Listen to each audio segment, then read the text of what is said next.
तत्त्वान्वेषण तत्परैरधिगतं कैकेयी न सधीवरहि किंतु प्रत्न विचार रत्न निकरान आनीय दाने प्रभु श्री पूर्णानंद मृतेन कश्चिदिति तम सर्वात्मना संश्रये अखंडानंद संबोधन पूर्तये ब्रह्ममूर्तये सुधास्मित समाश्लिष्ट नेत्रांतरस्फूर्तये नमः कांतिशितामृशति निंदित शारदेन्दो यत्रैकतो विलसिता मसितांग शोभा वृंदावने कृतयामुनगांग संगौ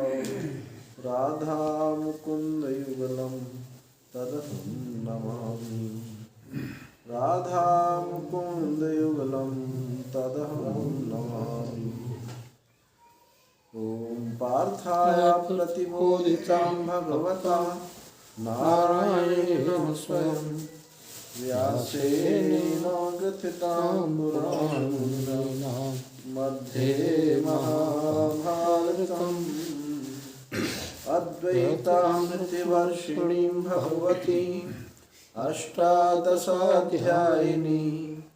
अम्ब त्वामनुसन्दधामि भगवति गीते भगवद्वेषिणी नमोस्तुते व्यास विशाल बुद्धे हुल्लारविन्दायत पात्रनेत्र येन त्वया भारत तैलपूर्णा प्रज्वालितो ज्ञानमयः प्रदीपः मूकं करोति वाचालं पंगुं लङ्घयते गिरिं यत्कृपातमहं वन्दे परमानन्दमाधवम् अर्जुन उवाच कैलिङ्गै स्त्रीन् गुणानेतान् अतीतो भवति प्रभो किमाचारः कथं चैतान् स्त्रीन् गुणान् अतिवर्तते श्रीभगवानुवाच प्रकाशं च प्रवृत्तिं च मोहमेव च पाण्डव न द्वेष्टि सम्प्रवृत्तानि न निवृत्तानि काङ्क्षति उदासीनो गुणैर्यो विचाल्यते गुणा वर्तन्ते इत्येव यो तिष्ठति निगते समदुःख सुख स्वस्था समलोष्टा समकाञ्चना तुल्यप्रिया तुल्यनिन्दा संस्तुति मानपमानयोस्तुल्यो समानमपत्यागी गुणातीतः सचुच्यते मां च योगविचारेण भक्तियोगेन सेवते सर्वान् संकीर्तयितान् ब्रह्मभूयाय कल्पते ब्रह्मणो हि प्रतिष्ठाय अमृतस्याप्यस्य च शाश्वतस्य धर्मस्य सुखस्यैकान्तिकस्य च ॐ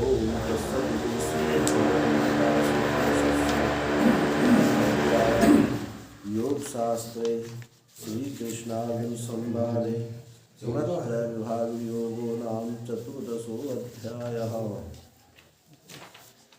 अब हम गुणातीत के लक्षण पर विचार कर रहे हैं।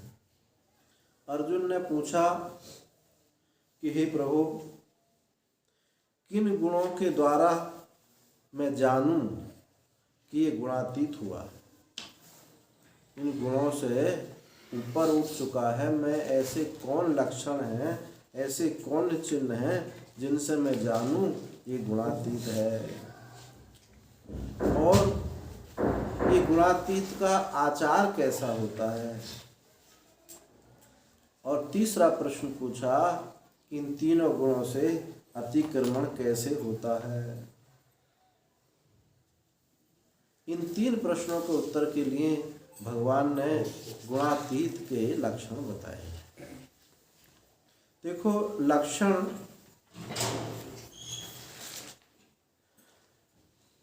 यहाँ जो है ऐसा कोई लक्षण नहीं है जो बाह्य रूप से लक्षित हो, कि वो ऐसा तिलक लगाता है, ऐसे वस्त्र पहनता है,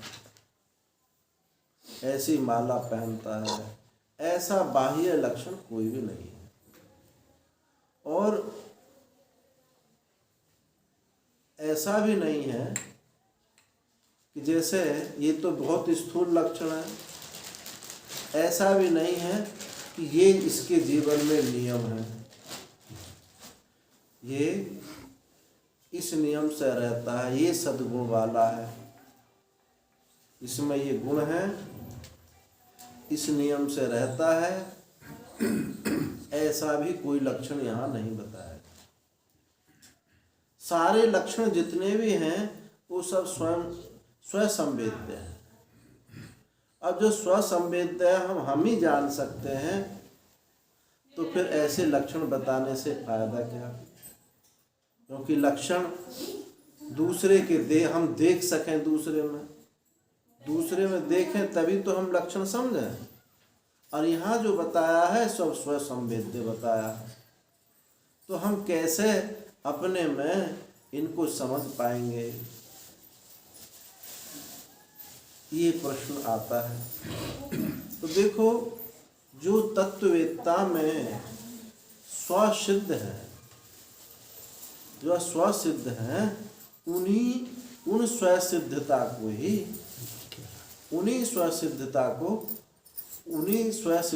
को हम अपने में निरीक्षण, परीक्षण, तदीक्षण करके देखें। सुनना है लक्षण और देखना है अपने में। ये नहीं, ऐसा नहीं है कि इनमें ये लक्षण नहीं है तो ये महात्मा नहीं है, इसमें ये लक्षण नहीं है ये महात्मा नहीं। ऐसे किसी के परीक्षण करने के लिए, किसी का ईक्षण करने के लिए ये गुणातीत के लक्षण नहीं बताए जाते। अब तो ऐसा नहीं है तुम महात्मा नहीं हो, तुम बस ढोंग करते हो, ये यहाँ बात इसको नहीं बताई जा रही। यहाँ ये बताया जाता है कि जो स्वसंविद्ध लक्षण है इनको अपने में घटित होकर देखो। जिसको तत्ववेत्ता में जो लक्षण ये बताया गया है वो उसको सहज सिद्ध है। जो तत्ववेत्ता का जो सहज सिद्ध है उसको हम प्रयत्न के द्वारा अपने में धारण करें तो क्या होगा, ये हम एक अंतरंग उपासना कर पाएंगे। जो अधिकारित्व जिनको प्राप्त नहीं है या मंद अधिकारी है, मंद मुमुक्षु हैं, इन लक्षणों से अपने में उतारने से वो एक उपासना हो जाती है। और यदि वो उत्तम अधिकारी है तो ये लक्षण अपने में परीक्षण करने से वो मुक्त हो जाता है। जो अहंग्रह उपासना होती है वो ज्ञान के अत्यंत सन्निकट होती है। कालांतर में वो अहंग्रह उपासना ज्ञान रूप ही हो जाती है। प्रारंभ में ऐसा नहीं लगता। तो जो उपासना बाह्य होती है वो उपासना बहुत कालांतर में अंतःकरण शुद्धि करने के अनंतर तब उस तत्व का अधिगम होता है। परंतु ये जो उपासना है ऐसी, ये बहुत शीघ्र उस तत्व के अत्यंत सन्निकट चली जाती हैं और उनको उस तत्व का बोध हो जाता है। तो 3 गुण, 3 प्रश्नों में जो 3 प्रश्न पूछे भगवान ने उसके उत्तर में ये गुणातीत बताया। तो पहला लक्षण क्या बताया, प्रकाशम च प्रवृत्तिम च मोहमेव च पांडव न दृष्टि संप्रवृत्तानि न निवृत्तानि कांक्षति। प्रकाशम च प्रवृत्तिम च, प्रकाश किसके विषय में कहा था? जब सत्वगुण की वृद्धि होती है, वहाँ उसका स्वरूप बताया था। सत्वगुण का प्रकाश रूप है और कैसे बांधता है? ज्ञान और सुख से बांधता है। ये सत्वगुण का बताया था। प्रवृत्ति रजोगुण का स्वरूप बताया और कर्म संगेन बधनाति, कर्म से वो बांध लेता है।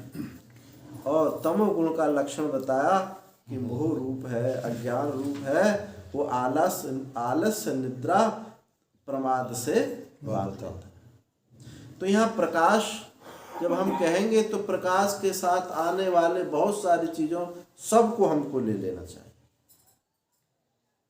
सत्वगुण से संबंधित, सत्वगुण में जो भी होता है, आप स्वाध्याय पाठ करते हैं, जप करते हैं, ध्यान लगाते हैं, अच्छे लोगों का संग करते हैं, ये सब के सब प्रकाश कहने से ये सब अपने आप ही साथ साथ चले आते। ऐसे ही जब रजोगुण की बात कहते हैं तो प्रवृत्ति, उसमें लोभ है, काम है, कर्मों का आरंभ है। और जो रजस प्रवृत्ति के लोग हैं, धन कमाने की जिनको बड़ी भारी धुन लगी हुई है, मशीनी जिनका जीवन है, ऐसे सब लोग रजस जब कहेंगे, प्रवृत्ति कहेंगे, रजोगुण कहेंगे तो सब के सभी साथ में उसके आ जाते हैं। ऐसे ही तमोगुण के विषय में कहेंगे, जो तमोगुण के विषय में कहेंगे, जितने भी आलसी तंद्रा प्रमादी लोग हैं, पड़े करते कुछ नहीं, बात बनाते हैं, बीड़ी पीते रहते हैं, एक घर में कलह करते रहते हैं, ये गुस्सा करते हैं, ये सब जो है बिना बात की कलह करते हैं। उनको कहीं ना कहीं मौका लग जाए, बस उनको उसी में वो खुश रहते हैं। वो कहीं ना कहीं मौका ढूंढ लेते हैं।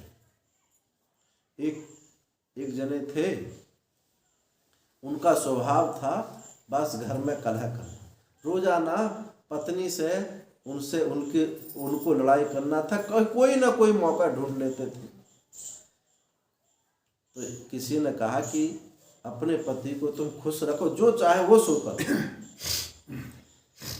लोग कैसे खुश रखूं? आज कहते हैं कि दाल उड़द की बनाई है, मैं तो मूंग की खाऊं। जिस दिन मूंग की बनाओ तो कहते मुझे उड़द की खानी थी। अब मैं अंदर तो बैठी नहीं, क्या बनाऊं? तो उन्होंने कहा ऐसी कोई बात, अब तुम सब प्रकार की दाल बना कर रखो, थोड़ा कोई मौका मत दो उनको नाराज होने का। बोले अच्छा। अब वो कभी गर्म पानी मांगते हैं तो आज गर्म से नहाएंगे, कल को ठंडे से नहाएंगे। गर्म भी रखो, ठंडा भी रखो, सब प्रकार की दाल बनाओ, सब सब्जी लगाओ, रखो, सब कुछ रखो, पर उनको खुश रखो। तो उसने कोशिश करी। अब उसने कहा कि हम तो गर्म से नहाने वाले हैं, तो ये लो गर्म पानी। अच्छा, हमको तो अरहर की दाल खानी है, तो अरहर की भी बनाई, अरहर की भी खाओ। उस दिन कोई मौका उनको नहीं दिए। अब पेट में उनके बड़ा दर्द, भाई ऐसे तो कैसे बात बनेगी। अब रात को गर्मी के दिन थे, खुले में दोनों पति पत्नी सो रहे थे। अब बड़े प्रेम से बोल रहे, देखो ये ऊपर जो लाइन जा रही है, ऊपर ये तारों की लाइन जा रही है, ये क्या है? तो पत्नी सोचती, आज तो पतिदेव हमारे बहुत खुश हैं, बहुत खुश हैं, आज बिल्कुल नाराजी नहीं हुई है और कैसे प्रसन्नता से खुशी होकर बात कर रहे हैं।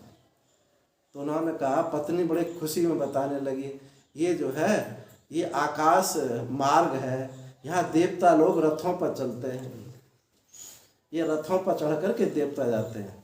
अब बस मौका लग गया। जब तुझको मालूम था कि ये रथ ऊपर से जाते हैं तो ये मेरी खाटियां क्यों बिछा, अब ऊपर से पहिया गिर गया तो मैं मर जाऊंगा। अब ऊपर से पहिया गिर गया तो मेरे ऊपर गिरेगा नहीं गिरेगा, मरूंगा। मुझे तो मारना ही चाहती है, बस पूरे दिन की मेहनत सब व्यर्थ कर गई। तो ये जिनका ऐसा तामस स्वभाव होता है वो कहीं ना कहीं मौका देख लेते। ऐसे जो लोग होते हैं तो भगवान कहते हैं कि चाहे प्रकाश सात्विक स्वभाव के हो, सात्विक स्वभाव हो, राजस स्वभाव हो, तामस स्वभाव हो, ये यदि उसमें आ जाते हैं, उसके पास आए तो न द्वेष्टि प्रवृत्ता, उनसे वह द्वेष नहीं करता। वो जानता है कि ये जो राजस सत्व रजस तमस है ये अंतःकरण की वस्तु ही है, अंतःकरण तक इनकी गति है। मैं तो अंतःकरण हूं नहीं। अंतःकरण का बाध होना अलग बात है और अंतःकरण का नाश होना अलग बात है। नाश माने प्रतीति ना हो। प्रतीति, जो प्रतीति है, एक किसी का कोई शत्रु है और वो उसको मार करके वो खुश होना चाहता है, तो ये है नाश। और ये समझ जाए कि मेरी तो शत्रुता किसी से हो ही नहीं सकती, मार करके भी उसकी दुश्मनी समाप्त नहीं होती, पीढ़ी दर पीढ़ी चलती है। तो यह अंतःकरण का नाश जो है इसका नाम ज्ञान नहीं है। अंतःकरण का नाश ज्ञान नहीं है। वहाँ प्रतीति नहीं रहेगी, परंतु प्रतीति का, उस प्रतीति के सत्यत्व का बीज वहाँ मौजूद बना रहेगा और वो कभी भी उदित हो सकता है, अंकुरित हो सकता है। और बाद में वस्तु सामने रहे भी, लेकिन वो समझता है कि ये जो है कल्पित है, केवल प्रतीति है। प्रतीति कोई जरूरी नहीं है कि सत्य वस्तु की ही हो। कुछ दिखना जरूरी नहीं है कि कोई सत्य वस्तु हो तभी दिखाई देगी। आपको स्वप्न दिखाई देता है, सच्चा नहीं होता है, लेकिन दिखाई देता है। तो ये जरूरी नहीं है कि अच्छा, एक किसी के प्रश्न मन में ये रहता है कि अर्थ क्रियाकारित्व इसमें है, ये अर्थ क्रियाकारित्व माने ये उपयोगी है, तो सच्ची वस्तु जरूर होगी। सच्ची वस्तु की ही उपयोगिता होती है, उसी का प्रभाव होता है। तो ये बात भी ठीक नहीं। झूठी वस्तु की भी अर्थ क्रियाकारित्व उपयोगित्व होता है। आपने स्वप्न देखा और स्वप्न देख करके वहां स्वप्न में क्या देखा, कोई शेर है और आपको खाने लगा। आप जो है कांप रहे हैं, पसीना आ रहा है। आँख खुली तो देखा घबराहट है, उछल रहे हैं और शरीर में पसीना आ रहा है। अर्थ क्रियाकारित्व हुई। झूठी चीज से अर्थ क्रियाकारित्व हुई। तो ये कोई नियम नहीं है कि सत्य वस्तु से ही अर्थ क्रियाकारित्व होगा। सत्य वस्तु है वही दिखाई देगी, ये ऐसा नहीं होता। बल्कि तत्ववेत्ता तो ये समझते हैं दृश्यत्वात् मिथ्यात्वम्, जो दिखता है वो मिथ्या। अज्ञानी कहता है हमने आंखों से देखा है इसलिए सच्चा है, ज्ञानी कहता है हमने आंखों से देखा इसलिए झूठा है। क्योंकि जो वस्तु इंद्रियां दिखाती हैं वो सत्य नहीं हो सकती, कभी रहेंगी और कभी नहीं रहेंगी। सत्य की परिभाषा तो यह है, कभी ना तो उसमें क्षरण होता है, ना उसकी वृद्धि होती है, ना उसका ह्रास होता है, ना कभी समाप्त होता है। त्रिकाल अबाधित्वम सत्यत्वम, जो हमेशा रहे। तो अंतःकरण का बाध होना अलग बात है और अंतःकरण का नाश होना अलग बात। ये तत्ववेत्ता जानता है कि मैं अंतःकरण नहीं हूँ।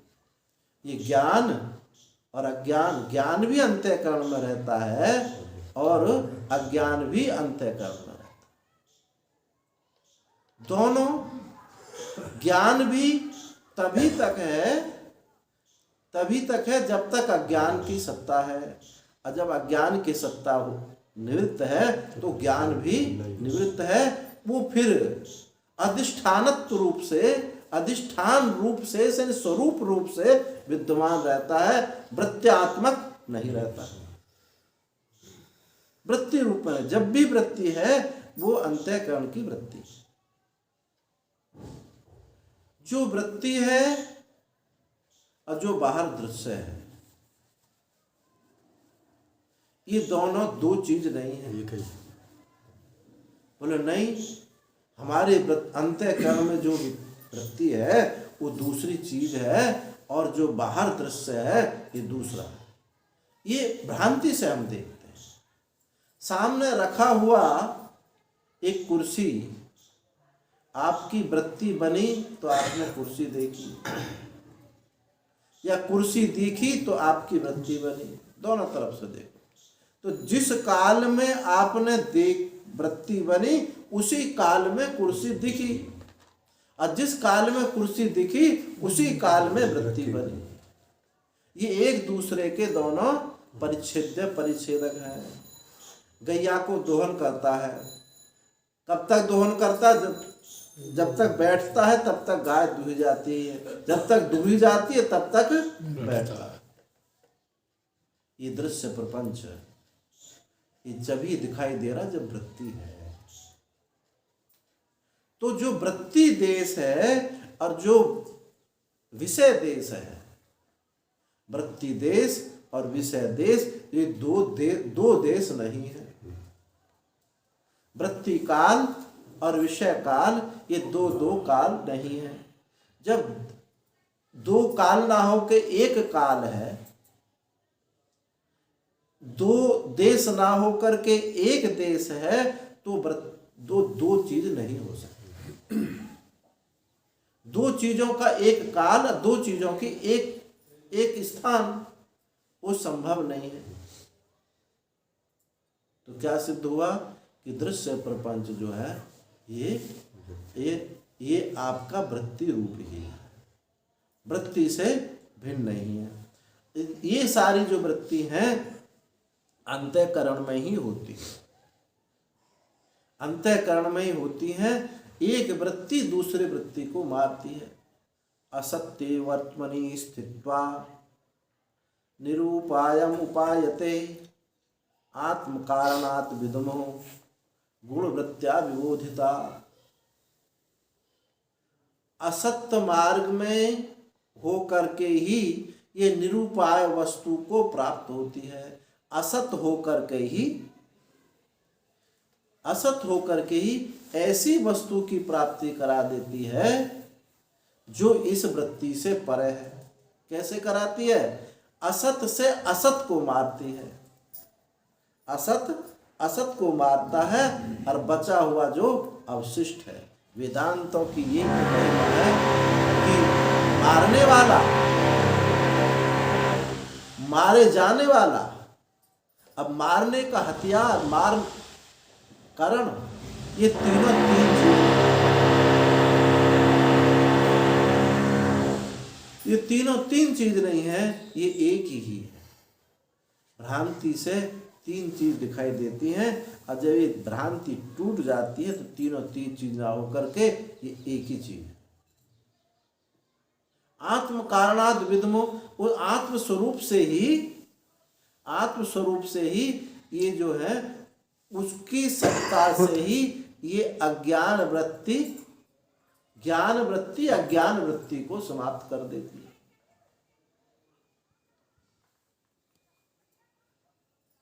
यदा रति ब्रह्मणि नैष्ठिकी पुमान आचार्यवान ज्ञान विज्ञान रंगसा दहत्य वीर्यम हृदयम जीवकोशम पंचात्मकम योनिमिवोत्थितोग्नि।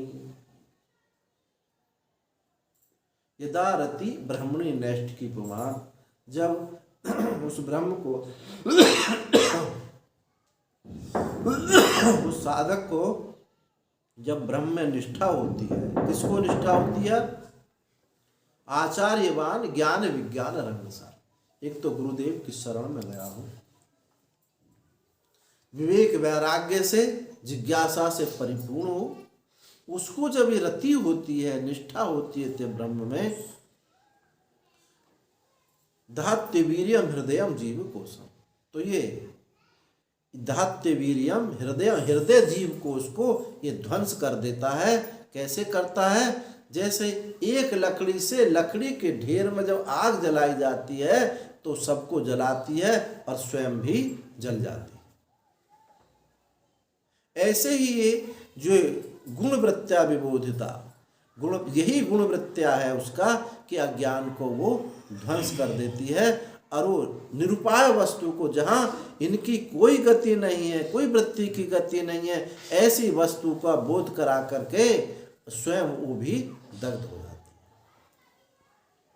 तो ये जो अंतःकरण की वृत्ति है, ये सब बाधित है, कल्पित है।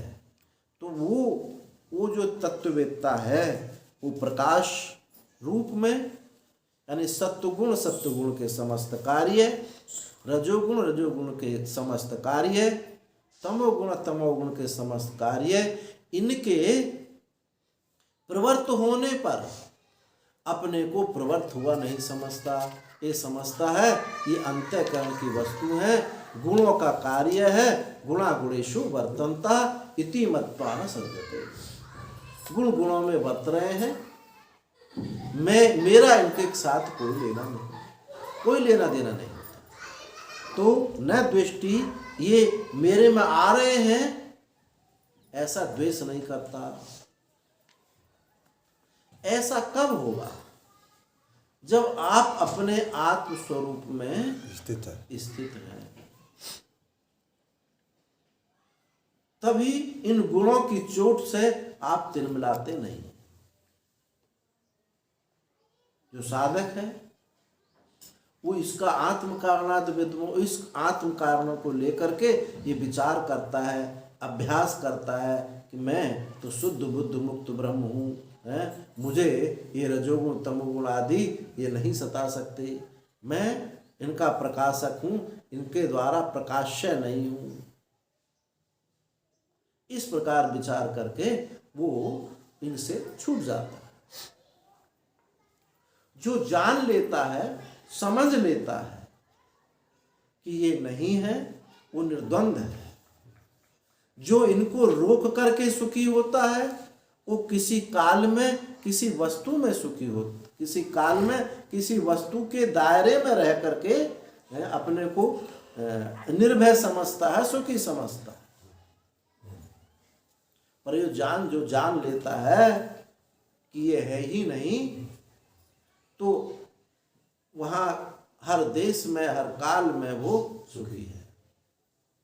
जैसे एक महात्मा थे, सायंकाल के समय उन्होंने अपनी कुटिया के सामने सांप देखा,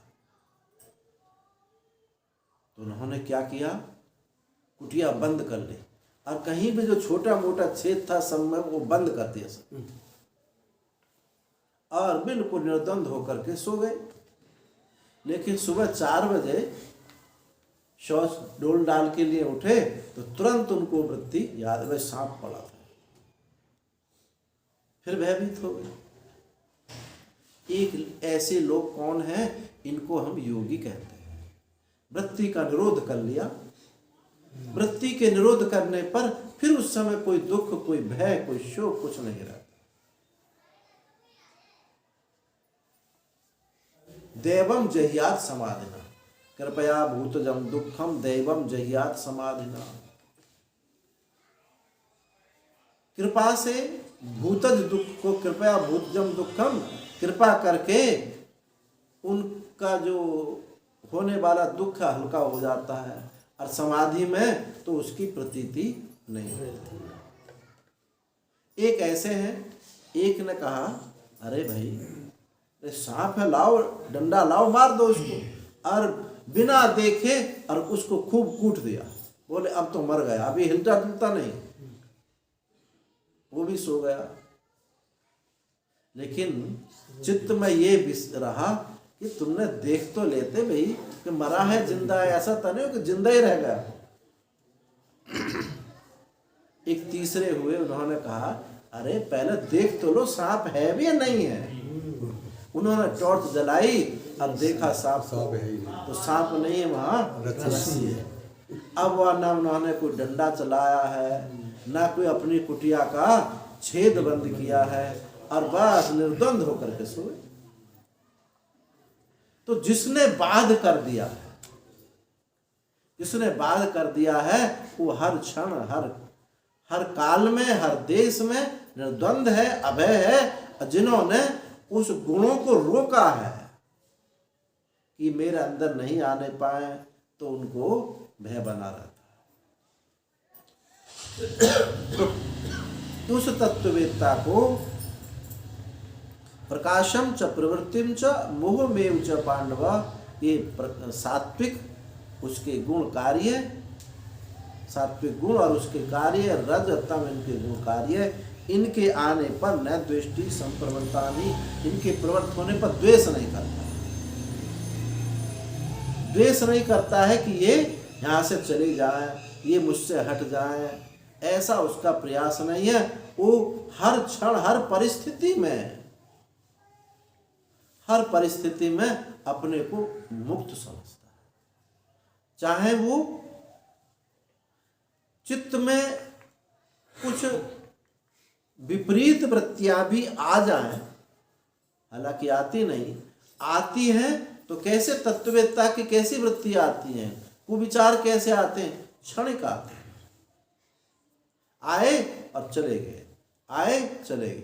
जब तक ये शरीर है, तत्ववेत्ताओं को भी चित्त में काम, लोभ, क्रोध, मोह ऐसा आता है, लेकिन इतना शिथिल मृत प्राय होता है कि वो आता है, दिखता है, समाप्त हो जाता है। वो उनमें इतना सामर्थ्यता नहीं होती कि उनमें वो क्रिया कुछ कर सकें। तत्ववेत्ता का राग द्वेष ऐसे होते हैं जैसे पानी में लकीर करते हैं तो बस खिंचती दिखाई देती है और तुरंत मिट जाती है।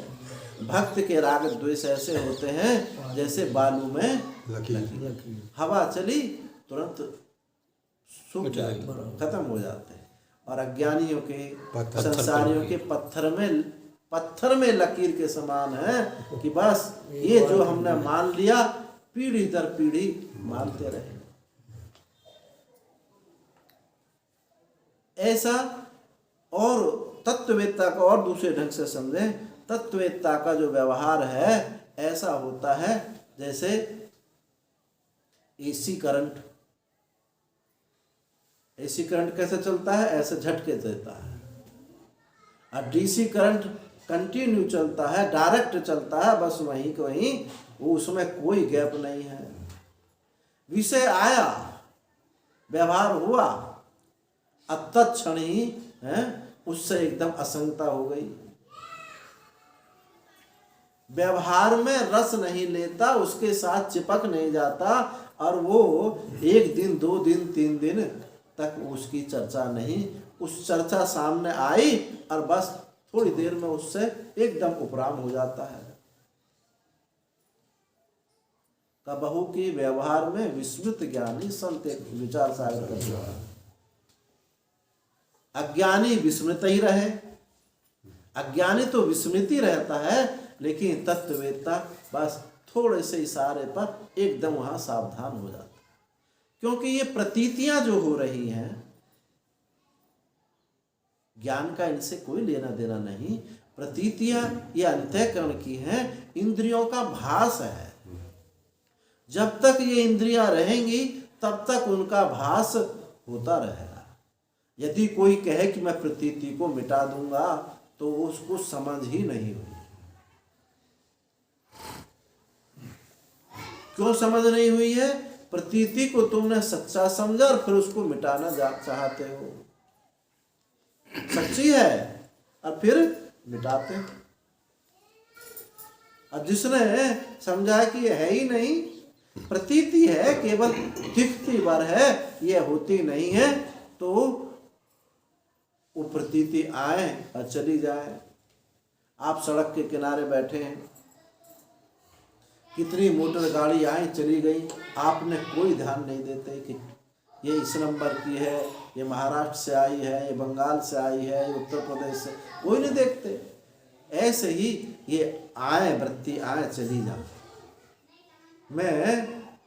मैं इनसे मेरा कोई संबंध नहीं है, मेरा कोई इनके साथ कोई लगाव नहीं है।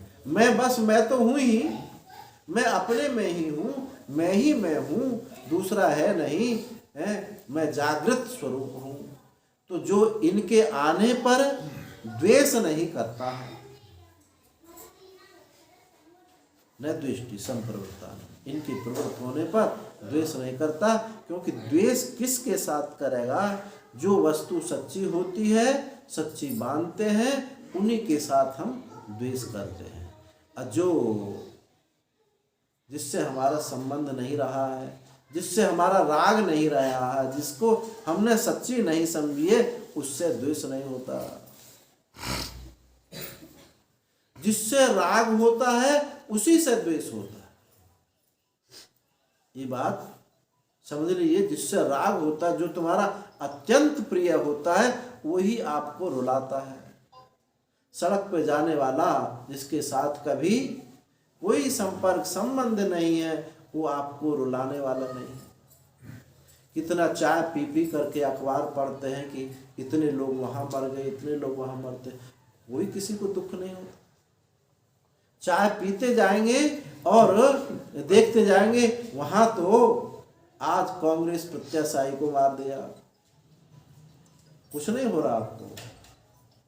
लेकिन जहां लगाव है, बस वहां तिलमिला जाते हैं। जहाँ राग है, जहाँ राग है। तो जहां जो तुम्हारा अत्यंत प्रिय है, श्रुति भगवती कहती है, प्रियम त्वाम रोदसी प्रियम त्वाम रोदसती, जो तुम्हारा अत्यंत प्रिय है आपको रोक देगा, आपको रुला देगा। तो ये जो तत्ववेत्ता है, ये वृत्ति के आने पर, क्योंकि उनमें प्रियता अप्रियता नहीं रही, उनमें सत्यता नहीं रही, महत्ता नहीं रही, रमणीयता नहीं रही, महत्व बुद्धि नहीं रही, अर्थ क्रियाकारित्व नहीं रही, बस प्रतीत हो रहा है आकाश में नीलिमा की तरह। जानता है कि आकाश में ये नीलिमा नहीं है, केवल दिखती भर है। इनसे हम कपड़े नहीं रंग सकते।